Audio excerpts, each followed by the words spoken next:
Bonsoir chers amis internautes, fidèles abonnés de Bénin Web TV. Bienvenue à cette émission Bénin Politique, le numéro 2 que nous vous offrons cette semaine. Aujourd'hui, nous parlons des préparatifs des élections communales et municipales.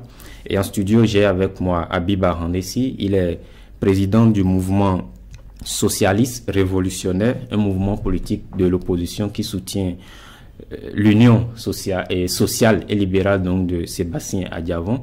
De l'autre côté, j'ai Roméo Aïssegbe, il est membre du bloc républicain, candidat aux dernières élections législatives. Nous essayons aujourd'hui donc de voir avec l'étape où la Sénat a atteint aujourd'hui dans le processus, peut-on déjà voir donc des signes d'un scrutin inclusif bien sûr et donc apaisé. C'est autour donc de cette question que nous discutons ce soir et je commence tout de suite donc avec Habib. Il y a quelques minutes, nous avons appris que le président de la Sénat vient donc de lancer officiellement l'enregistrement donc des dossiers de candidature. Alors, est-ce que vous pensez que à l'étape où nous sommes actuellement, nous tendons donc vers des élections inclusives et apaisées? Merci, monsieur le journaliste. Je pense qu'il y a des détails qu'on n'a pas réglés. Et comme moi, beaucoup de Béninois pensent que l'atmosphère aujourd'hui ne permet pas même une élection communale. Nous ne sommes pas encore à l'étape d'une élection communale puisque nous n'avons pas réglé les détails des élections législatives qui restent aujourd'hui d'actualité. Mais il y a eu le dialogue politique qui... Non, nous on préfère plutôt un dialogue national, une assise nationale, parce que le dialogue politique a apporté quoi au finish? Et les textes ont été révisés à la manière du pouvoir. La Constitution a été déviégée à la manière du pouvoir. À la manière du pouvoir, oui. Il y avait quand même donc des représentants de l'opposition à ce dialogue-là. Vous appelez qui représentants de l'opposition? Il y avait FCBE, il y avait la FCDB également. Non, il y avait quel type d'FCBE? L'FCBE de Paul Roumpé. Vous avez vu la suite du débat autour des FCBE de Paul Roumpé. FCDB de monsieur, en tout cas de l'ancien ministre Soumanou Toleba. Nous connaissons l'orientation de ce parti et ils l'ont clairement affirmé. Donc il n'y a pas d'amalgame à faire. Les vrais partis de l'opposition, nous les connaissons. Même au sein des FCBE, beaucoup n'étaient pas d'accord. Au même moment où on avait lancé le dialogue politique, il y avait un dialogue parallèle. Même si en ce moment, nous étions en prison pour nos opinions, il y avait un dialogue parallèle qui avait aussi enregistré la présence des FCBE. Sinon, ceux qui se réclament encore de la résistance et qui n'étaient pas d'accord avec les élections législatives de 2019 et qu'il faut quand même reprendre. Puisque, même si nous restons dans le cadre des élections, dans le cadre du dialogue politique, le dialogue politique a montré, a reconnu qu'il y a eu assez de dérapages autour. Et il faut corriger ces dérapages. Et je vous donne comme exemple la loi sur l'amnistie pour nous libérer, nous autres, qui avons été envoyés en prison dans ce couloir, en tout cas lors de ces manifestations. Mais on a voté une loi d'amnistie pour montrer qu'en réalité, nous voulons fermer cette page, nous voulons effacer tout ce qui s'est passé. Et pour finir d'effacer en réalité tout ce qui s'est passé, il fallait reprendre les élections législatives afin que tous les partis, y compris ceux de l'opposition et ceux de la mouvance, puissent participer afin qu'on ait une assemblée nationale digne du nom et qui représente le peuple, où nous avons des députés de la mouvance et nous avons également des députés de l'opposition pour un débat pour l'intérêt national. Et alors, du coup, vous pensez que bon, les problèmes des législatives sont toujours là, il fallait donc les régler avant on veut construire en réalité une maison sur de la ruine. Nous savons qu'il y a encore de problèmes. Et quand vous parlez des élections communales, nous, quand on a constitué nos dossiers pour les élections législatives, je parle de l'Union sociale libérale à laquelle mon mouvement politique s'est rallié à la veille des élections législatives. On a juré participer à toutes les élections. Mais vous avez vu les dispositifs ou bien les critères exclusifs restent d'actualité. Pourquoi on ne permet pas à tout le monde d'aller aux élections? Et mieux, les critères au nom desquels on avait exclu certains partis aujourd'hui, vous voyez comment on est en train de distribuer les certificats de conformité, qu'on est en train de distribuer même les quitus fiscaux. Ça montre qu'en réalité, on a fait tout ça là pour exclure une partie eh bien, de la classe politique des élections législatives. Et comme on sait qu'il n'y a pas en réalité d'enjeu au niveau des communales, on dit qu'on veut permettre à tout le monde d'y aller. Je pense qu'il y a une comédie qui ne dit pas son nom et ça ne favorise pas en réalité des élections inclusives comme vous le dites. Alors, Roméo et Habib pensent qu'il n'y a pas vraiment lieu donc d'organiser des élections communales parce qu'il y a donc des problèmes législatifs qu'on n'a pas fini donc de régler. Est-ce que vous êtes de cet avis-là? Je vous remercie, monsieur le journaliste, et merci pour l'invitation. Je salue les téléspectateurs, les internautes de Bénin Web TV. Je pars du principe de ce que mon vis-à-vis, mon cher ami, un leader que je reconnais très bien, Abiba Anessi, vient d'affirmer sur ce plateau à l'instant même qu'il y a une loi d'amnistie à l'issue du dialogue politique. Ce célèbre dialogue politique qui a pu être acté et qu'effectivement il est en liberté. Et je me trouve dans une posture de vouloir bien lui poser des questions, encore que ce n'est pas mes prérogatives sur le plateau, de savoir comment se fait-il que des décisions ayant été prises à cette assise des intellectuels et des cadres béninois, ayant abouti à la libération de ceux qui ont commis des forfaits qualifiés de fautes graves, ne puissent pas être légitimes par rapport aux travaux ayant abouti à la révision ou au toilettage des tests, y compris le nouveau code électoral, la charte des partis politiques et qui avait eu la conséquence de la légère révision de la Constitution du Bénin. Convenez avec moi qu'il y a une forme d'expression qu'il a utilisée parce qu'il a sorti deux mots, opposition et résistance. Je crois que dans le jargon commun à tous, dans la politique, nous connaissons la classe de l'opposition, nous connaissons la classe de la mouvance présidentielle. Dites-nous, aujourd'hui, est-ce que vous pensez qu'on va véritablement à des élections communales apaisées? Justement, c'est pour en venir là. Aujourd'hui, ceux qui se reconnaissent et dont les tests donnent le droit, que ce soit des partis de l'opposition de la mouvance, ont obtenu conformément aux tests les papiers leur permettant de compétir. Et aujourd'hui, vous êtes d'accord avec moi qu'il y a des partis de la mouvance et des partis de l'opposition qui s'apprêtent effectivement pour aller aux élections communales, qui vont donner de meilleurs maires, nous l'espérons. Mais vous voyez avec l'étape, le timing de la Sénat, les réunions qui ont été faites, les comptes rendus, jusqu'à présent, il n'y a pas eu même des partis de l'opposition pour dénoncer des étapes ou bien des couacs dans des énoncés ou bien des directives. Mais on sait qu'il y a certains partis qui ont soulevé l'absence de l'opposition, par exemple au niveau du COSLEPI et d'autres structures en charge donc de ces élections-là. Justement, vous savez, si j'ai bonne mémoire, par rapport au COSLEPI, même au niveau de la Sénat et tout ça, tout ce qu'on a demandé aujourd'hui, la Sénat fait en sorte de recruter les gens sans considération de couleur politique.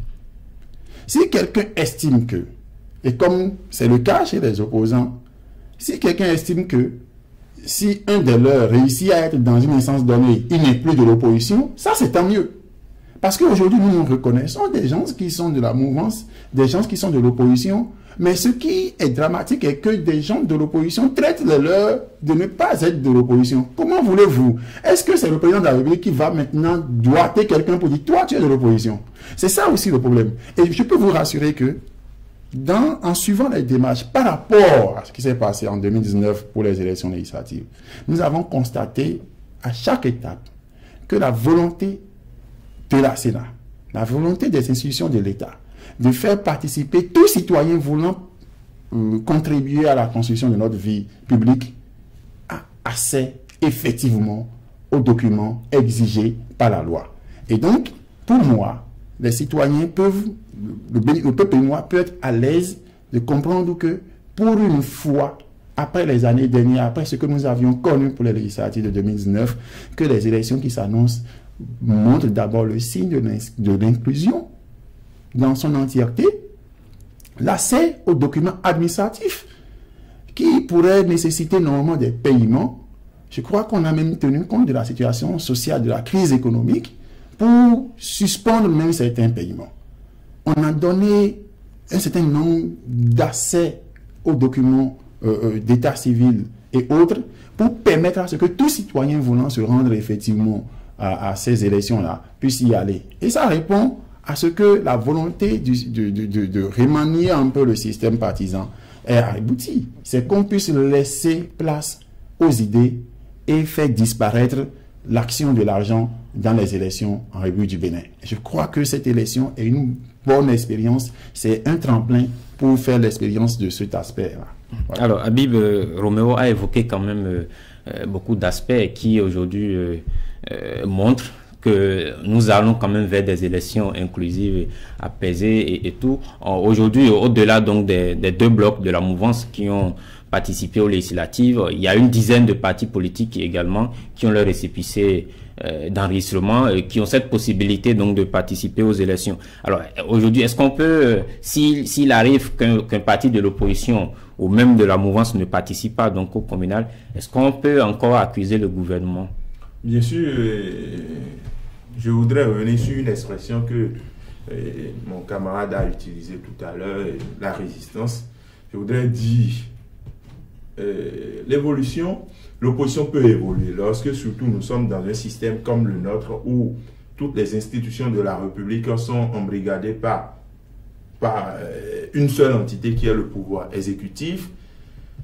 L'opposition s'exerce désormais dans la clandestinité ou bien dans un cadre hors de la loi, presque hors de la loi, imposé par celui qui a le pouvoir. Et c'est ça qu'on appelle résistance. J'ai remarqué qu'il y a même des intellectuels aujourd'hui qui nagent dans le thème de résistance comme si c'est une expression, c'est une nouvelle expression.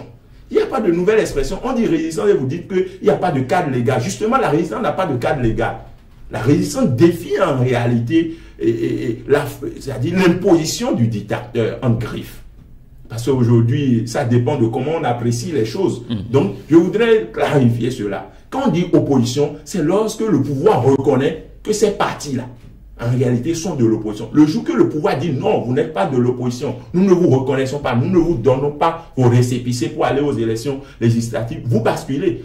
Au moment où vous exercez, où vous agissez, vous n'agissez plus en tant qu'opposition. Parce que c'est dans la loi du dictateur, il y a opposition. Vous agissez désormais comme des partis de donc du coup, la résistance, fonctionne un peu hors cadre, au cadre des lois imposées par le dictateur. Donc nous résistons face à la violence. Quand je dis violence, c'est le fait d'imposer coûte que coûte et de piétiner même les libertés individuelles et collectives. Et revenons maintenant aux élections communales. Je reconnais qu'il y a beaucoup d'efforts qui sont faits. Et c'est là que je me pose des questions et j'ai posé les mêmes questions.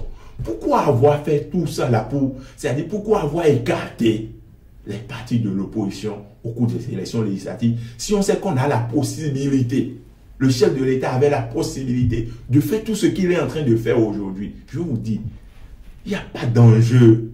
Il n'y a pas d'enjeu dans les élections communales. Oui, mais vous savez qu'en 2021, un parti qui n'a pas, 10%, qui n'a pas, donc voilà, 16, comment on appelle, 16 maires ou députés ne pourra pas donc valider sa candidature. Je vais vous dire le schéma, chers journalistes. Un conseil communal n'est pas protégé.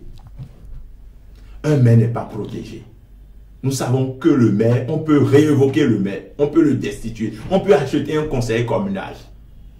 Il y a beaucoup de choses. On sait qu'en réalité, les élections communales ne pèsent pas dans le jeu politique auquel nous jouons aujourd'hui. La vraie élection, c'était l'élection législative, c'est-à-dire la pièce maîtresse de notre démocratie, c'est notre Assemblée nationale. Et vous l'avez dit, aujourd'hui, dans les instances qui s'occupent des élections communales, combien de têtes vous connaissez de l'opposition et qui siègent du moment où notre Assemblée nationale n'est composée que des députés qui soutiennent les actions du chef de l'État. Et mieux, quand on dit qu'il y a des partis de l'opposition, nous sommes au Bénin, nous sommes observateurs et acteurs de notre classe politique. Nous connaissons ceux qui sont de l'opposition et qui ont des positions assez tranchées par rapport à la gestion du pouvoir. Mais si tant est qu'on veut faire compétir tout le monde, qu'on accepte aujourd'hui que l'Union sociale libérale est son récépissé, oui, mais puisque le parti a rempli toutes les conditions. Bon, le ministère a dit que le parti n'a pas rempli toutes les conditions. Ministère... Il y a une dernière exigence à laquelle le parti a refusé donc de satisfaire, oui, par rapport donc au président d'honneur, justement, Sébastien Adjabon. On ne peut pas accepter que le ministre de l'Intérieur, sinon le président de la République, décide de piétiner un militant de notre parti. C'est pas le président de la République qui s'occupe, c'est le ministère de l'Intérieur. Il n'y a pas d'argument solide pour écarter. On a estimé que dans les instances donc des partis, il fallait pas donc avoir des gens qui ont des démêlés avec la justice. Non, quel type de démêlés? Vous parlez du président Sébastien Adjabon, mais le dossier a évolué, le débat n'est plus à ce niveau. Ce qui est cherché, c'est la tête d'un individu. Je vous donne quelques exemples. L'État a choisi c'est-à-dire en toute liberté, de respecter certaines injonctions de la Cour africaine des droits de l'homme et de ne pas respecter d'autres. Les textes de la Criette, je pense que ce sont des injonctions de la Cour africaine des droits de l'homme, n'est-ce pas? Mais cette même Cour, dans la même décision, a demandé qu'on arrête les poursuites contre le président Sébastien Adjabon, qu'on libère ses comptes bancaires, c'est-à-dire qu'on mette fin à cette condamnation. Mais on ne l'a pas fait. Et mieux, quand les tests ont été... Je parle du président Sébastien Adjabon, puisque c'est de lui qu'il s'agit. Quand les tests de la Criette ont été révisés, le ministre de la Justice est venu à la télé. Il est venu dire que non, tous ceux qui ont été condamnés, la condamnation est consommée. Et heureusement que nous avons encore au Bénin des gens qui sont des juristes avérés et qui ont montré que lorsque ça touche, il n'y a pas de rétroactivité dans la loi, mais lorsque ça touche l'appendice même de la Cour ou bien de l'instance, tous ceux-là qui ont été condamnés, on doit reprendre en tout cas les procès. On doit leur donner la possibilité de faire appel par rapport à ces gens de condamnation. Pour vous dire qu'en réalité, c'est la tête d'un individu qui est cherché. Puisqu'on sait qu'il sera candidat. Il a affirmé publiquement qu'il sera candidat en 2021. On veut tout faire pour l'écarter. Oui, l'USL n'a pas son récépissé, c'est un fait. Mais derrière, on a quand même les FCBE. Il y a également le parti Restaurer l'Espoir qui a également son récépissé. Donc finalement, est-ce que vous ne pensez pas que le gouvernement a donné quand même la possibilité à tous les partis de participer? Les FCBE n'ont pas de récépissé. Je vais vous dire pourquoi. Il y a un récépissé qui a été d'ailleurs même reconnu par les camps protagonistes. Parce qu'à un moment donné, certains ont estimé qu'il fallait écarter d'autres du parti pour aller, c'est-à-dire céder au chantage du pouvoir pour obtenir ce qu'ils appellent. C'était peut-être le sacrifice à faire. Il n'y a pas de sacrifice à faire en matière de liberté. Il n'y a pas de sacrifice à faire. Ma liberté est ma liberté. Je ne peux pas céder au chantage du pouvoir pour limiter en réalité ma liberté. Nous avons souffert pour avoir la démocratie. Qu'on se dise la vérité. Et maintenant, aujourd'hui, on joue à un jeu. Bon, hier, il y avait eu quelques problèmes. Aujourd'hui, on donne la possibilité à tout le monde d'aller aux élections. Alors qu'on sait qu'il y a c'est-à-dire qu'on a déjà barricadé la voie de départ. Non, il n'y a pas de jeu politique en ce moment. Moi, je pense que ce qu'il faut faire aujourd'hui, c'est d'abord convoquer les assises nationales. Je parlais tout à l'heure du dialogue national et mon vis-à-vis a qualifié ce dialogue de célèbre. On aurait pu organiser les assises nationales et on aurait des résultats un peu plus évolués que ce qu'on a. Vous avez vu? Mais c'est un début. Non, nous étions dans une condition où il fallait organiser les assises nationales, inviter la société civile au débat, tout le monde, que tous ceux qui sont même à l'extérieur du pays puissent descendre pour parler de l'orientation du pays, mais on ne l'a pas fait. Aujourd'hui, on dit qu'on est en train d'aller aux élections communales. Je me pose des milliers de questions, parce que même dans le code électoral qui est révisé, il y a beaucoup de nœuds.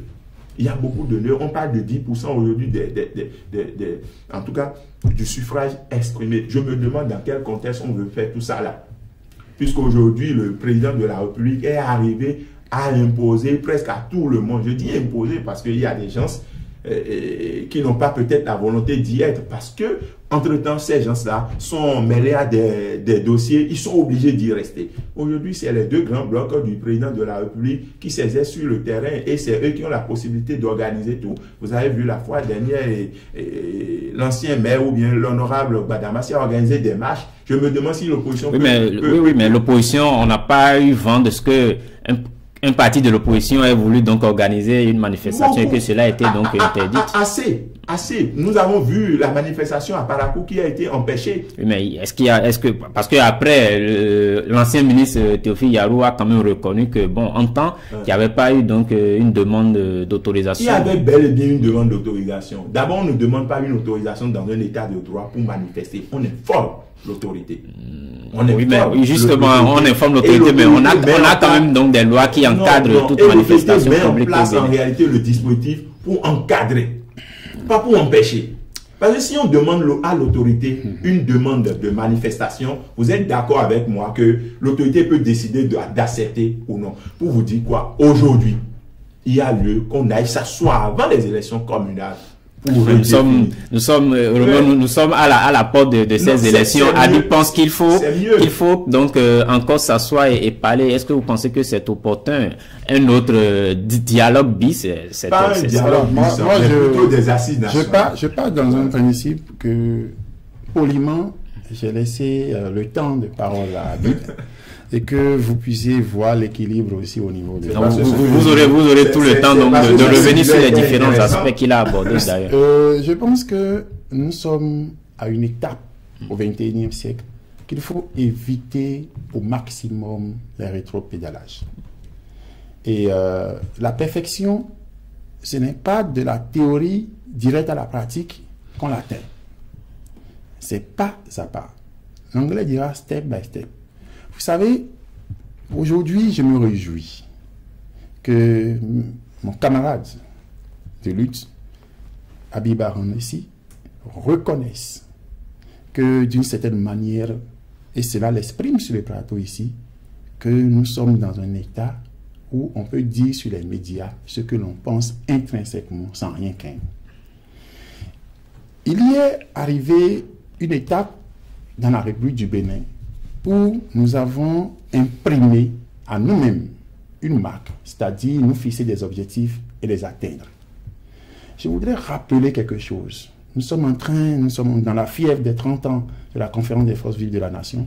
Il y a un discours poignant du général Mathieu Kérékou, alors président de la République, qui disait « Vous pouvez tout demander, mais ne nous demandez pas de démissionner. Parce que demain, ce que vous auriez installé à notre place, il faudra que quelques poignées d'individus, sous mauvaise humeur ou bonne humeur, mal intentionnés, se lèvent dans la rue et demandent encore démission. Et cela aura lieu. Et ça, ce n'est pas de la démocratie. Nous sommes dans un État régi par des lois. Quand on parle de la démocratie, c'est que là où la liberté de l'autre finit, commence la liberté d'un autre. Et pour que Habib et moi, étant de camps opposés dans une même république, soyons ici sans la présence de la force de la République, la force républicaine, nous puissions nous entendre, c'est parce que chacun de nous a intrinsèquement lié à son cœur le respect de la loi, le respect du prochain, et nous l'appliquons. Si quelqu'un décide de ne pas respecter la loi, il subira la loi. C'est ça la démocratie. Sinon, en réalité, monsieur le journaliste, mon cher ami Habib, nous sommes revenus après les dialogues politiques dans un contexte où on en dit, selon la démocratie, selon la liberté de vivre, il y a des articles qui nous empêchaient une classe donnée de participer. Et de façon consensuelle, on a trouvé ce qui est favorable. Et aujourd'hui, résistant ou opposant, le parti de M. Azanaï a son récépissé et a décidé librement de ne pas participer aux élections. En tout cas, c'est ce que j'ai lu sur les réseaux sociaux. Et a posé des conditions. A décidé, il y a le parti FCBE qui reconnaît que celui qui doit diriger la loi et faire appliquer la loi aux autres concitoyens ne doit pas être quelqu'un qui est sous le coup de la loi, donc condamné, et a fait le ménage pour respecter les tests et obtenir son récépissé. Nous avons d'autres partis qui ont fait des démarches. Je crois que le parti dont le leader Korobone a fait des marches dans ce pays en tant qu'opposant à Arsène. On a des choses... Son congrès, j'ai eu le discours. Non, le congrès le monsieur n'a pas changé son discours. Le congrès monsieur Abim, pendant que vous étiez... On va laisser Roméo parler de son argumentaire. Je vous laisse. Ça a été un réflexe. Aujourd'hui, nous avons eu dans les journaux que des leaders, des élus, membres du bloc républicain, donc de mon parti, des leaders ont démissionné pour rejoindre un parti de l'opposition. Est-ce que vous avez eu des nouvelles comme quoi on les a empêchés à quoi que ce soit? Non! Nous sommes dans un contexte où quand vous respectez les tests qui régissent le jeu, vous êtes joueurs autour de la table. Mais quand vous décidez de ne pas respecter les règles du jeu, vous êtes exclu de la compétition. Vous voulez donc dire que l'USL a délibérément donc choisi de ne pas avoir son récépissé? L'USL, par la voix de leur porte-parole, a été clair. Nous ne trouvons pas d'enjeu. Et c'est ça que mon camarade a répété. Nous ne trouvons pas d'enjeu. Encore que les élections communales, en réalité, ce sont les vraies élections. Parce que c'est pour gérer la cité à la base. C'est pour militer au développement de la base. Mais si, pour des intérêts égoïstes politiques et économiques, on trouve qu'il y a plus d'intérêt sur vous qui ne voulez pas respecter la loi. Vous trouvez qu'il y a plus d'intérêt pour vous d'aller là où il faut voter des lois. Je me demande quel genre de loi allez-vous voter si vous ne respectez pas les règles qui vous amènent dans cette salle-là. Nous allons vers le développement. Vous refusez d'impacter la vie des populations, mais vous préférez aller à la cour où on va voter des lois pour faire subir à la population. Je pense que la loi de la nature même est contre ça. Nous sommes dans les enjeux et comme vous l'avez su, les partis politiques qui feront vraiment la compétition, donc dans la liberté pour gagner les élections aujourd'hui, auront certainement, ceux qui auront accès, conformément au test, à 16 maires, auront déjà ce privilège. Nous sommes à combien de temps des élections présidentielles? Et donc, quand il dit qu'on peut destituer un maire, est-ce qu'on a dit que automatiquement le maire... On peut révoquer, on peut faire ce que vous voulez. Ce que vous avez dit, les maires qui ont été révoqués, les maires qui ont fait ceci, jusqu'à aujourd'hui, je ne suis pas dans les couloirs de la justice. Je ne suis pas un spécialiste des lois. Mais je me réserve, vous allez constater que je me suis réservé de me prononcer sur les questions liées à la justice. Mais ce que je vais vous dire, ceux qu'on a condamnés aujourd'hui, est-ce rien que des opposants? Il y a un préfet nommé par le président de la République qui est en prison actuellement. Personne n'en parle. Il y a des directeurs qui sont allés en prison. Personne n'en parle. On va aborder un dernier point. On croit qu'on est dans un régime qui fait la guerre. Oui, vous avez eu assez de temps pour l'expliquer. On va aborder un dernier point donc du sujet. Alors aujourd'hui, vous l'avez dit, les élections communales sont les vraies élections. C'est là où les populations choisissent donc ceux qui auront donc comment on appelle, à conduire donc leur destinée à la base. Alors aujourd'hui, on est quand même tenté donc de se demander quel conseiller communal, quel maire donc pour nos communes aujourd'hui à Bibarandessi. Moi, je pense que aujourd'hui, même à la veille des élections communales, vous voyez bien l'embrouillamini autour de ces élections où les gens quittent un parti politique pour un autre. On quitte Union progressiste pour blanc républicain, on quitte USL pour républicain, et il y a tout un mélange. C'est la conséquence en réalité des réformes mal inspirées. Je dis bien, je pèse bien mes mots. Ces réformes n'ont pas en réalité réglé ce qu'on devait régler, c'est-à-dire le vrai principe, le fait que les gens peuvent quitter aujourd'hui parce que, estimant que dans leur commune, il y a un leader plus influent qu'eux, et étant dans le même parti politique, ils ne pourront pas prendre la tête de liste, ils démissionnent pour rejoindre un autre parti afin de compétir. Ça veut dire quoi? Déjà, il y a un certain nombre de problèmes. Il y a des questions de conviction qui se posent, des questions d'idéologie qui se posent. Maintenant, il y a un autre sujet que je suis en train de voir et qui me fait encore rire. Des jeunes, malheureusement, des jeunes qui subitement disent « Moi, je suis candidat », mais qui ne connaissent même rien de chez eux. Et qui vont réunir quelques jeunes dans leur quartier pour dire, bon, ils sont en train de se battre, eh bien, pour l'émergence des jeunes de leur quartier, ils mettent ça sur les réseaux sociaux. Vous dites quel type de conseiller pour nos populations? C'est de ça qu'il s'agit. C'est de ça qu'il s'agit aujourd'hui, des gens qui n'ont pas de conviction, des gens qui ne connaissent même pas chez eux, qui ne connaissent même pas les têtes de la décentralisation, je vous en prie. Des gens qui ne connaissent même pas une phrase de notre préambule. Et malheureusement, c'est à ça qu'on assiste. Et c'est l'image que présente eh bien, notre classe politique. Pour vous dire quoi? Ces élections communales, en réalité, sera un jeu de tout le... Qui peut, en tout cas, qui veut, peut aller. Et puis la conséquence est que vous élisez, on élit des conseillers communaux, des conseillers locaux, des maires, mais au bout de 4 ans, 5 ans, le bilan est négatif. Parce qu'en réalité, ces gens-là n'ont pas l'amour pour leur commune ou bien pour leur pays ou bien ne connaissent rien en matière de développement. Et puis on les projette parce qu'on veut des candidats, on les projette tout simplement. Et la population étant aussi dans une position où elle ne s'accroche pas à des idées, elle s'accroche plutôt à des têtes ou bien à des moyens financiers, se font bêtement berner dans une élection et puis on fait élire des gens qui n'ont rien à apporter au développement de notre pays. Je pense qu'il y a un travail à faire et ça, ce n'est pas un débat de opposants ou bien de mouvanciers à part, non. C'est un débat de tout le monde. C'est un débat national. Au niveau de l'opposition, nous avons des gens aujourd'hui qui se disent, moi je veux être candidat. Mais quand vous les prenez, vous dites, mais si lui il est élu conseiller communal, qu'est-ce qu'il peut apporter en réalité à sa commune, puisqu'il ne connaît même pas sa ville. Donc, il y a ce débat-là qui se pose aujourd'hui. Le profil des candidats que nous avons ne nous permet pas du moins ça de dire qu'on aura des conseillers ou bien des conseillers communaux ou locaux de qualité. Alors, Roméo, voilà, je pense que aujourd'hui, enfin, quand même pour les élections qui viennent, c'est qui veut et qui se présente. Mais est-ce que vous avez... Parce que je sais que vous, votre parti est quand même dans la course. Et comment est-ce que le Bloc républicain essaie donc de trouver des gens qu'il faut donc pour conduire véritablement la destinée donc de nos communes? Je me permets de partir d'un principe qui m'est cher pour reconnaître une partie de vérité dans ce que mon vis-à-vis a dit par rapport à cette transhumance inopportune à laquelle nous assistons dans tous les camps d'ailleurs. Puisque j'ai commencé par dire tout à l'heure qu'il y a eu des conseillers qui ont quitté le Bloc républicain pour un parti de l'opposition. Et donc vice-versa dans d'autres partis. Le problème qui se pose là, c'est parce que jusqu'à la date où je vous parle, la conférence des forces vives de la nation n'a pas écouté un des leaders qui avait parlé réellement, qui avait déjà abordé la question de la réduction des partis politiques.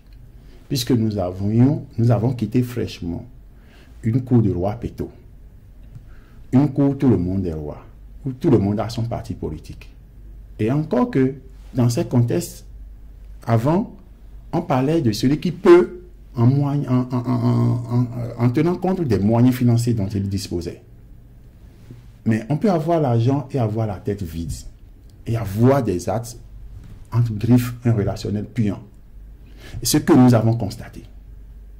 Le système qui s'installe aujourd'hui va faire avec. Je reconnais un défaut criard. C'est le manque du militantisme. Mais vous voudriez que les gens militent où? Du moment où c'est que chacun d'eux créait leur mouvement, chacun d'eux créait leur parti, et ils n'avaient pas de militants. Ils vont militer où? En tant que chef de parti? Dans quoi? Nous sommes arrivés à une étape où je rends hommage au général Mathieu Kélékou, où il a trouvé véritablement en tant qu'homme politique des intellectuels tarés. Ce n'est pas parce que les intellectuels ne savent pas réfléchir, ne savent pas écrire, mais dans le monde politique, réflexion de développement, nous n'avons pas excellé.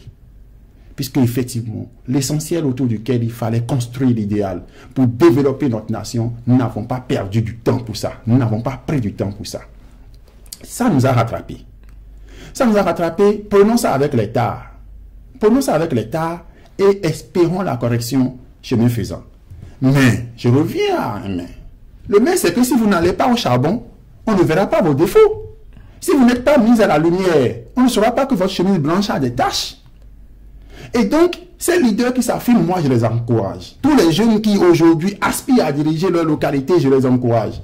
Et le travail, la question que vous avez posée, par rapport intrinsèquement lié au Bloc républicain, vous verrez que le Bloc républicain n'aura aucun candidat médiocre.